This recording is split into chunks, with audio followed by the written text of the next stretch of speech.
I'm Lee Casanelli, the director of the African Studies Center at Penn, and I'm delighted to introduce all speakers in our series, the Imagine Africa lecture series here at the museum, which, by the way, has a very rich and really almost unequaled Africa collection, which some of you will go and look at when you get a chance. Tonight I'm really happy to introduce my friend and colleague, Cheikh Babou Anta Babou, who is a historian who came to our history department here at Penn 7 years ago now, I think. Huh? 2002, 10 years ago. Time flies, 10 years ago. And Dr. Babou, brought with him lots of different identities. I mean, we were so happy because he really enriched the department in so many ways. He is a Senegalese and a West African. And that was a perspective we hadn't had in our department before. We hadn't had no one teaching West African history. He was did much of his secondary education in French, so he's a francophone West African, French-speaking West African, and then he did his PhD at Michigan State University in English, but brings a university training from a very excellent historian of Islam. Cheikh Babou is a Muslim, so he brings a viewpoint, an African Islamic view, an understanding, and scholarship, and his research has touched on all of these areas. He's now also a member of the Senegalese diaspora in the United States, but is also closely tied and remains closely tied to family, to work and to research in his home country of Senegal. So he has these multiple dimensions, which is really, I think, great credentials for this presentation tonight on cultural encounters in the diaspora when African and African American cultures meet. Cheikh Babou's written a really outstanding book, which has been published both in French and English, on the life of Amadou Bamba, who was the founder of the Mouridiyya, Islamic religious brotherhood in Senegal. But there are Mourids, members of the Mourid order now all over the world. And his current research is looking at some of the networks and connections that tie Mourid migrants, some of them permanent, some of them temporary, in Europe, in the United States, and back home in Senegal. And he looks looking at the circulation of ideas and goods and jobs and all sorts of things, in this large diaspora world of West African migrants. This is a phenomenon that we find everywhere in Africa. He is really one of the pioneers in the study of the ways in which the diaspora affects so many aspects of life. He's written about the role that religious institutions play in helping Africans who emigrate, go overseas, helping them find jobs, helping them find a schooling, helping them find a place to live, helping them just find a comfortable environment, to be at home. Prayer groups used as also vehicles for adaptation and socialization in the new environment. He's written about hair braiding, West African hair braiding, which we know about here. If you look at West Philadelphia, you can see lots of hair braiding shops. And he is written about Islamic cities and Islamic spaces and the way that Muslims use public space to express both their religious and social networks and worlds. So anyway, I don't want to go on and on, but I really want to introduce him to you because he's got a lot of things to tell you tonight about the cultural encounters of when Africans and African American cultures meet. Cheikh Babou, welcome.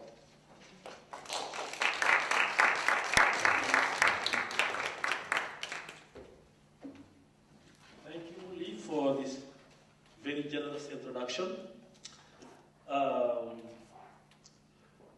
I would like to preface today's talk with a movie clip, 15 minutes clip. It's a way of looking at how African and African American identities have become quite complex and contested in the context of the new African immigration. So I'll start with that, and then we'll get to our topic of today, for the day.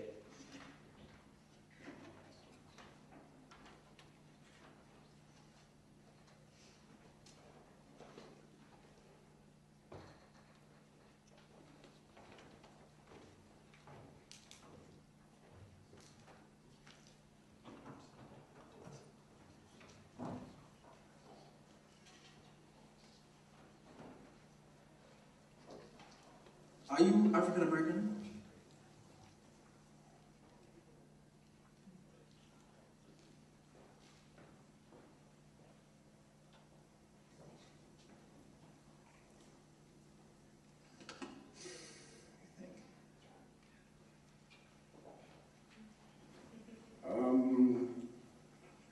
I think, I guess, no. You got me stumped now.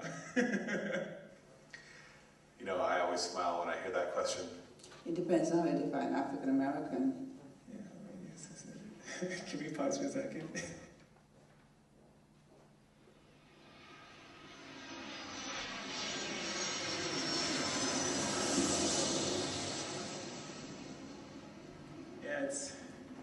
It's definitely the question. Or if you walk around in this black suit, and the question is, are you African American?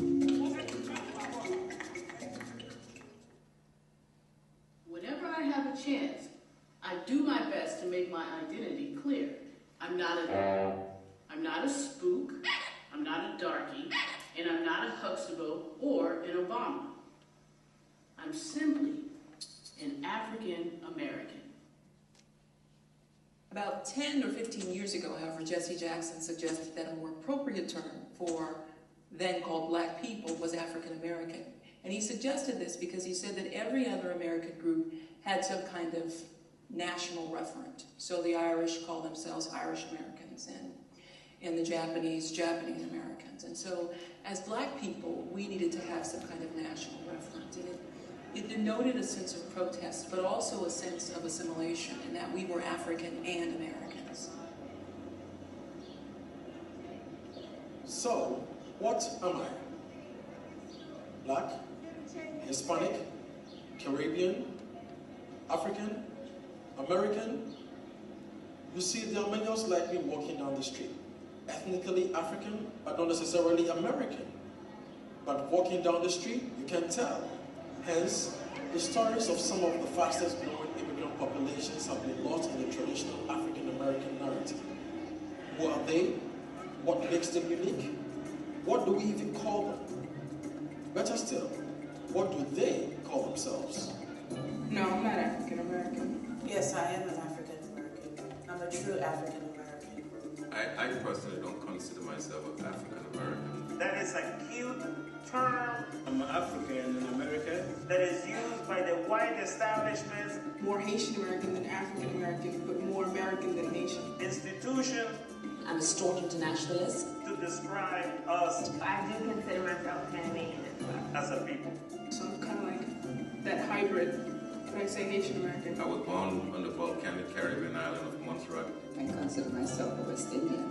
I'm a person. Or a black woman. I'm an African. A pure African in America.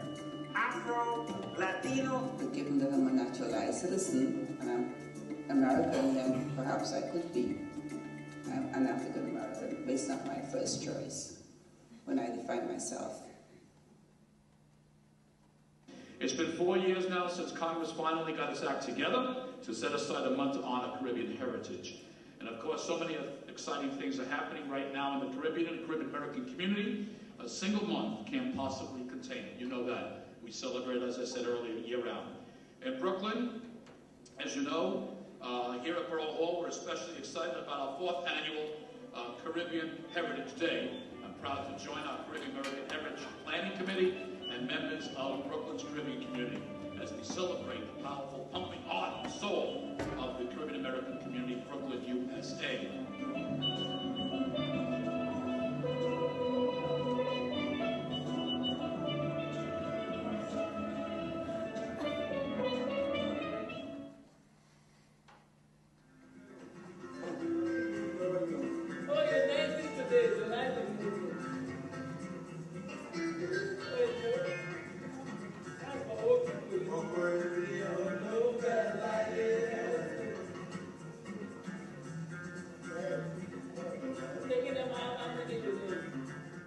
There's this ongoing ethnicization of the Black American population that's going on actually underneath the radar screen. People are not really aware of it because African immigrants resemble their African American counterparts in skin color, hair texture. Some news analysts say there are more voluntary African immigrants since 1990 than were originally transported during the slave trade. Going by the population surveys, we can say that approximately 0.8 million, close to 1 million blacks from Africa are in the country. And we can say that approximately 2 million Afro-Caribbean blacks are in the country. As a percentage of the general population, it's not a whole lot, but all the trends point in one direction, to the sky. From 1980 to 2005, the foreign-born black population more than tripled. Haitians quadrupled. Ethiopians increased 13 times. About 3 million of America's black population are foreign-born. In 2005, 1 million US-born black children had at least one foreign-born parent. Black immigrant women are having children faster than African-American women.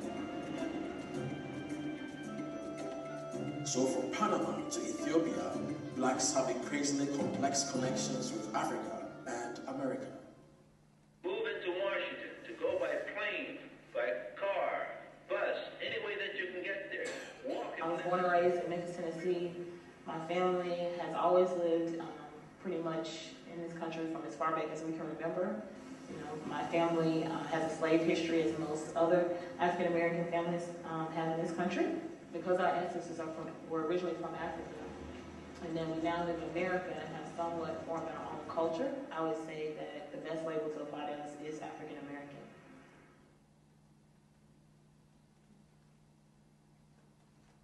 I'm South African, born and raised. I consider myself African and only African. I found out about the school called the United World College. It's one of 10 schools around the world. I went to the one in the US, and when I was 15, I packed my bags and off I went. So that's how I got here. I was supposed to only go for 2 years, and here I am. Even though I've lived in the US for more than 10 years, it's very clear to me that I am the other. And frankly, I don't want to be considered African American. I'm a very proud African. I'm a staunch internationalist, and I don't want to be viewed as American because it's just factually inaccurate, I guess.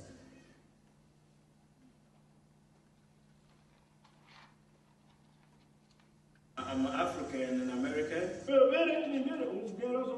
I speak Ashanti, Dagomba, Awuza, Gan, Yoruba. My parents are originally from Nigeria, Oyo State. And I was born in Togo and lived all my life in Ghana. French, English, Kotokoli. And the reason why I came here is because I've been hearing about America and I just come to try, and it's good to travel, so that's why I'm here. And when I came, I love it, and I stayed. Because I'm a citizen in this country, and I live here, so I'm African American. Ewe, Kabie, Jokosi, Moba, Basa.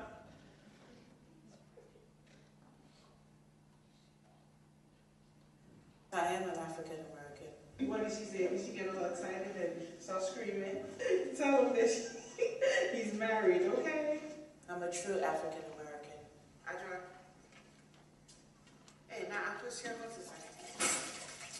My parents actually moved here in the 60s. They met, realized that they were from the same hometown in Ghana, which is Winneba. They had 4 children. I'm the second of the 4, and we were all born in New York. My husband always tells me I'm too Ghanaian. He accuses me of being more Ghanaian than a lot of Ghanaians that were born and raised in Ghana that have recently migrated here.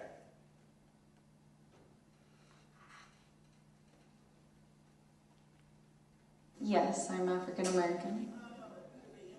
Okay, well, my mom is Irish American. My great-grandparents came from Ireland. And on my father's side, my father came from Ethiopia as a student. So they met at a nightclub in Boston and fell in love, got married, and had 3 children. So yes, I'm African American, although it may not be the traditional sense of African American.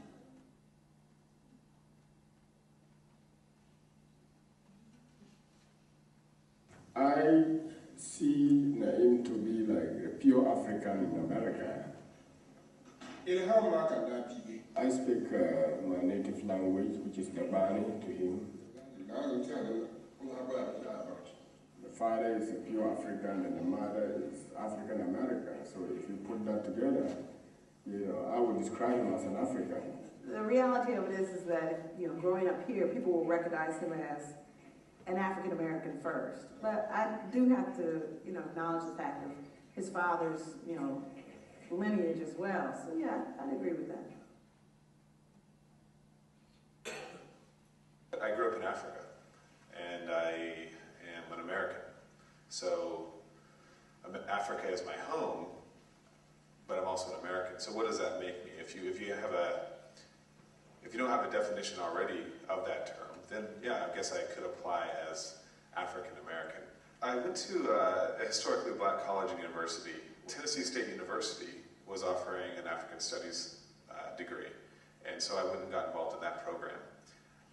There was only a few white people at the school, a handful. We were the minority, and we could get a minority scholarship. We had some lively debates because of the fact that I had actually grown up and lived in Africa, and a lot of the people who were in the program had never been. But there's all kinds of mixed connotations that come with that term. So it's more than the words that make it up. It's much more than that.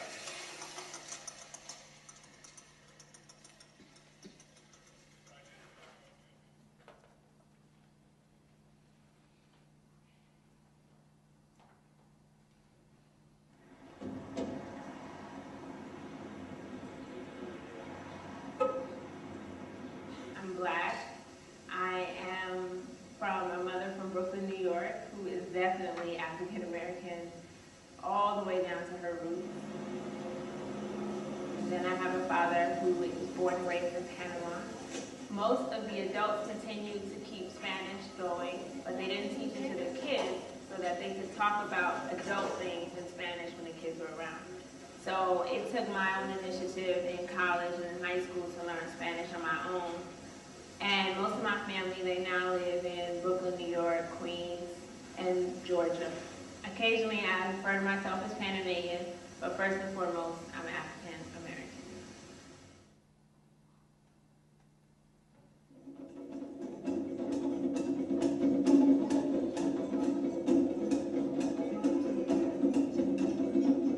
I am Afro-Latino or Afro-descendant.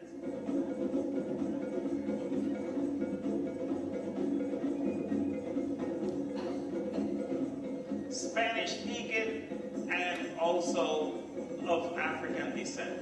Hispanic is a term that was created by members of the Hispanic congressional leadership to come up with a catchy term that allows for the inclusion of all Spanish-speaking individuals under the umbrella of Hispanic. Although all of us are supposed to be holding hands and singing Kumbaya, that is not the case.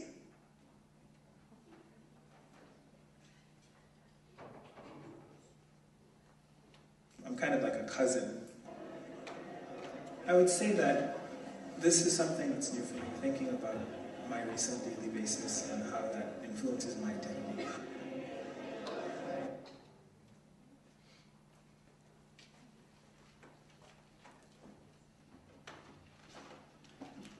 So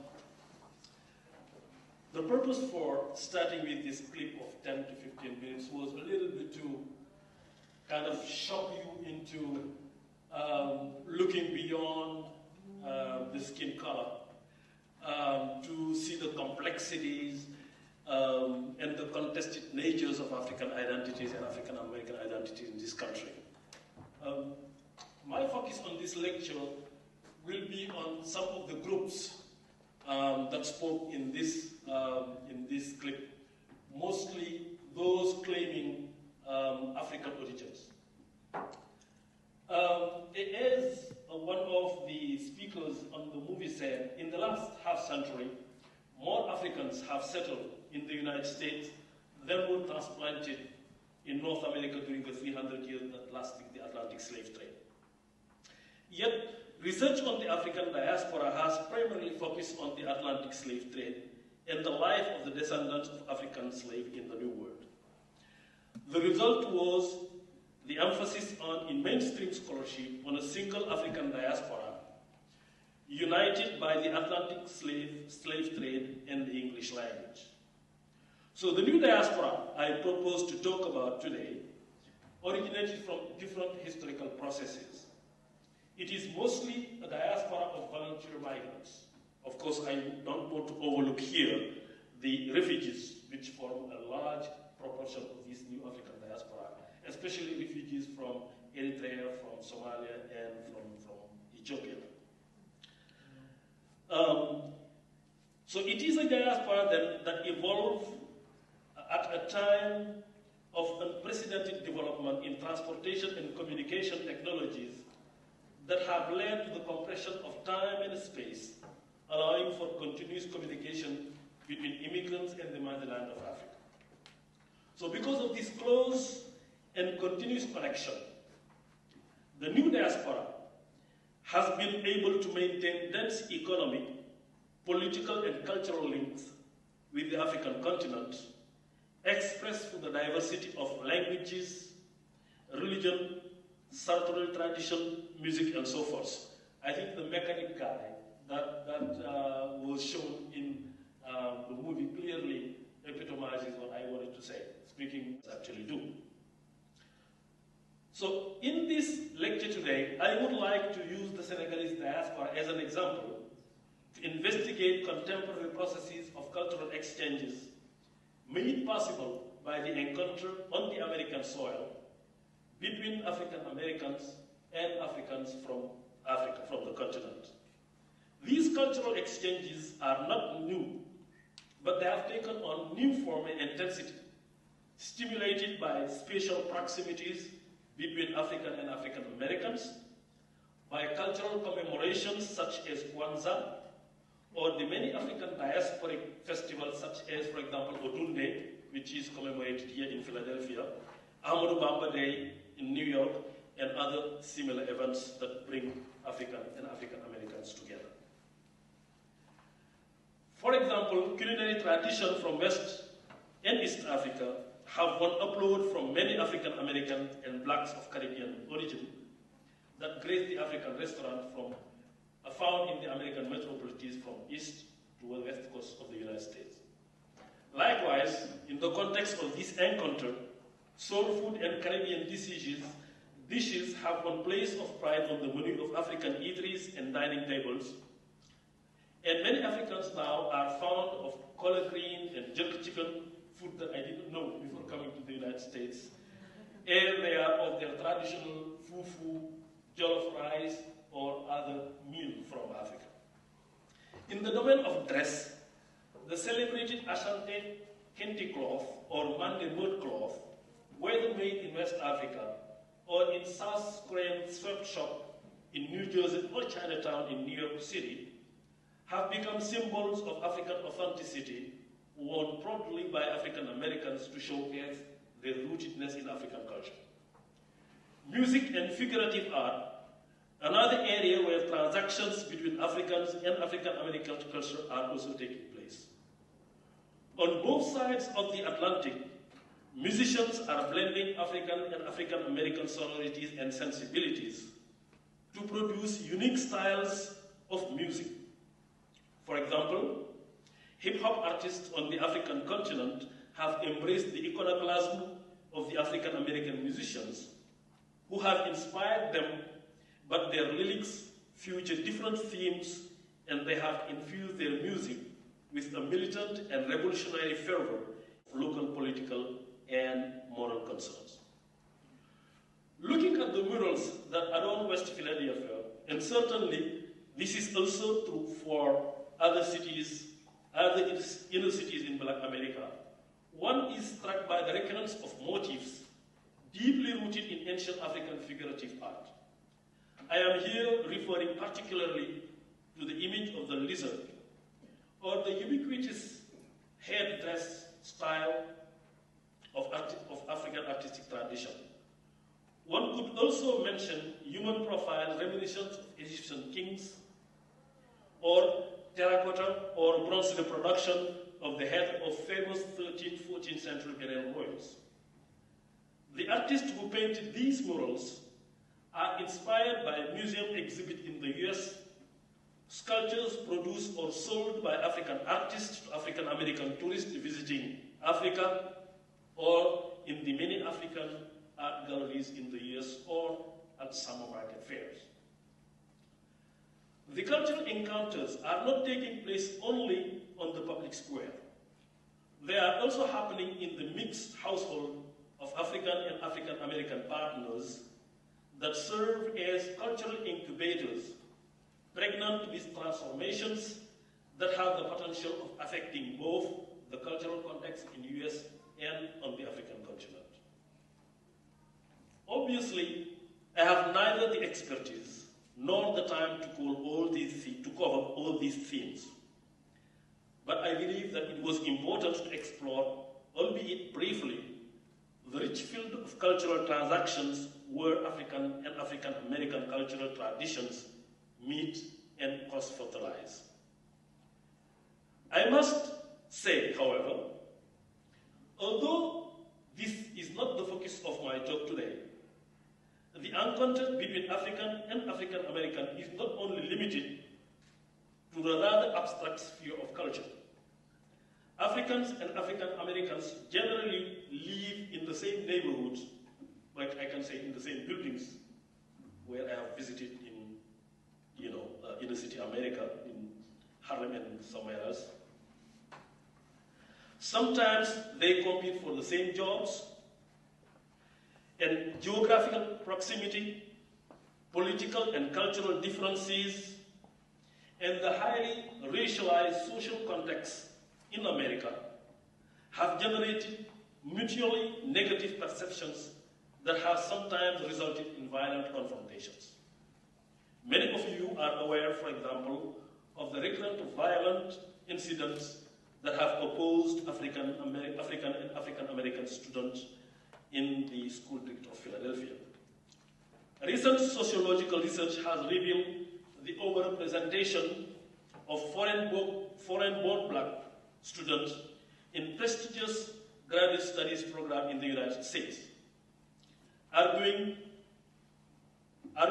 that first and second generation black immigrants have benefited from affirmative action more than young African American for whom this program was designed in the first place.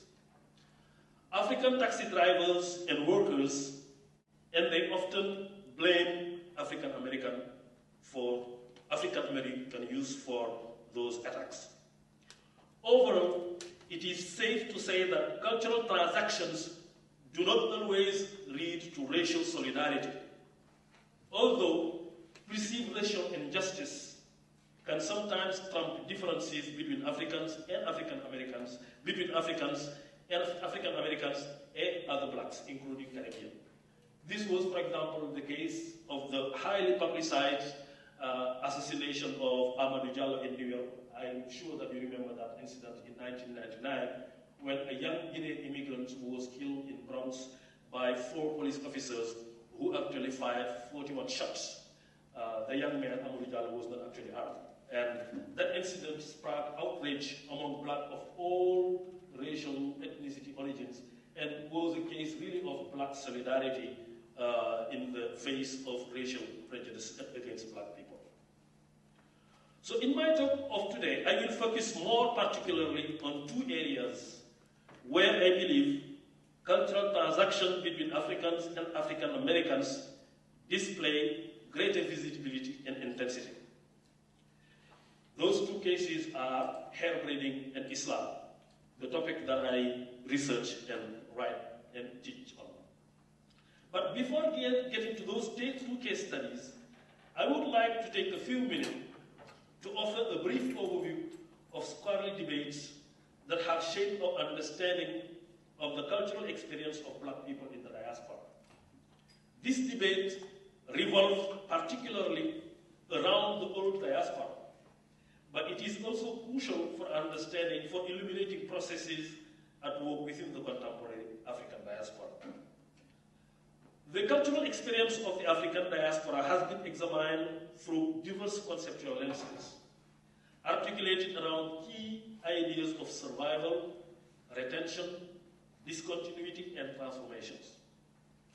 Early scholars of the African diaspora in the interwar era, who were mostly inspired by the large population of blacks in Brazil and the vibrancy of their culture, made the case that some aspects of African culture has survived the Middle Passage and continued to exist in the New World. Later scholarship, focusing on music, dance, and even linguistics, demonstrated that much West and Central African culture brought by a transplanted African American slave actually survived the trial of slavery in North America. Afrocentrism constitute perhaps today the strongest proponent of this idea of continuity between continental African and diasporic African American cultures.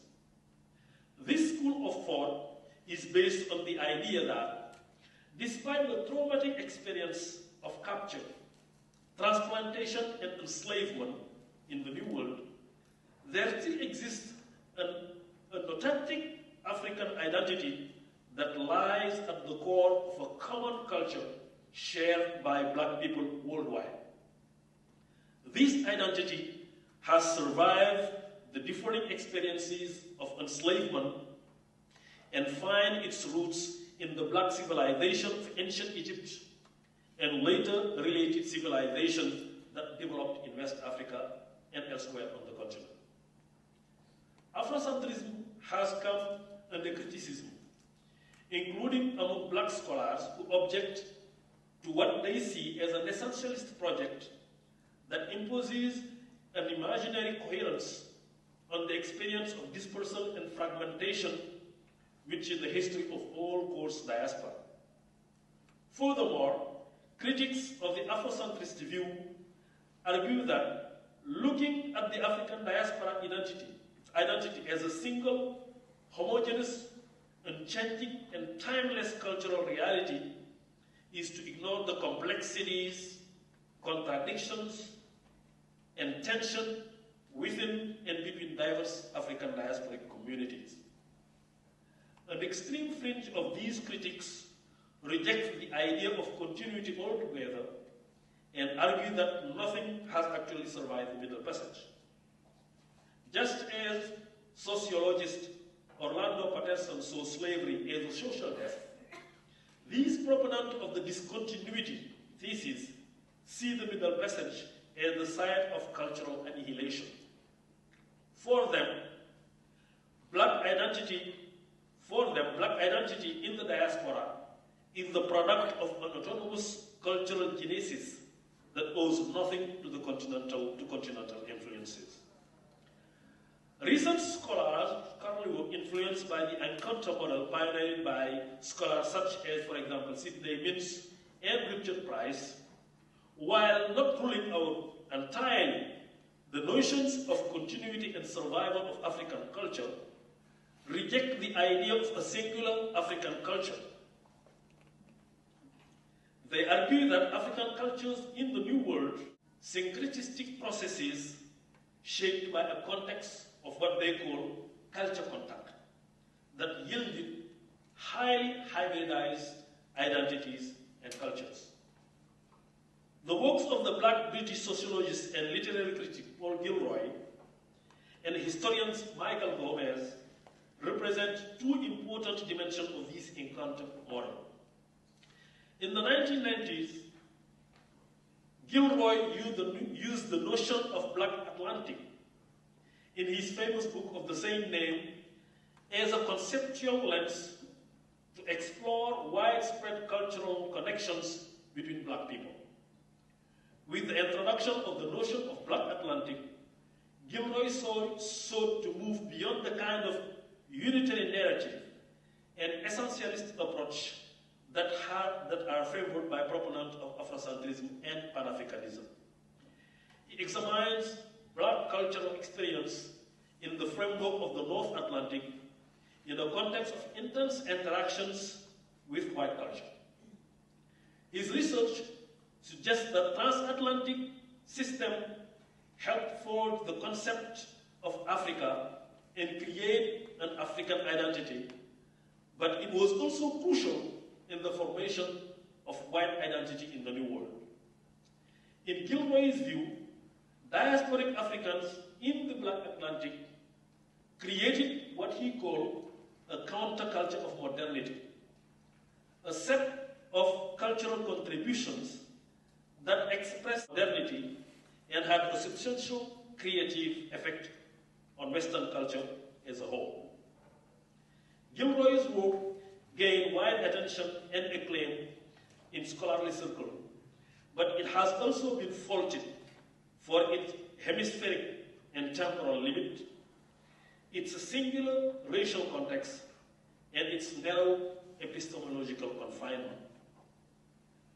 The African diaspora discussed by Gilroy is a diaspora of Black elite confined to a North Atlantic dominated by whites. From a temporal perspective, present society and has little to say about connections with the continent of Africa and other African diasporas. His work is also more concerned with the Black engagement with philosophies of modernity than with Black international organization, mutual influences among Black internationalism, and similar discourses between people of African descent. Michael Gomez's work, especially his book, Exchanging Our Country Marks, stand out in its effort to bring Africa at the center of cultural change and transformations among Blacks in the American South. While most narratives of the encounter model takes as their starting point the confluence of African and European cultures, sometimes on the coast of Africa, sometimes on the larger self, Gomez's research shifts the focus from those traditional intersections to the junctions of various African people. Gomez argues that we cannot understand African American identity in the New World unless we understand something about the cultures from which these Africans were uprooted in Africa.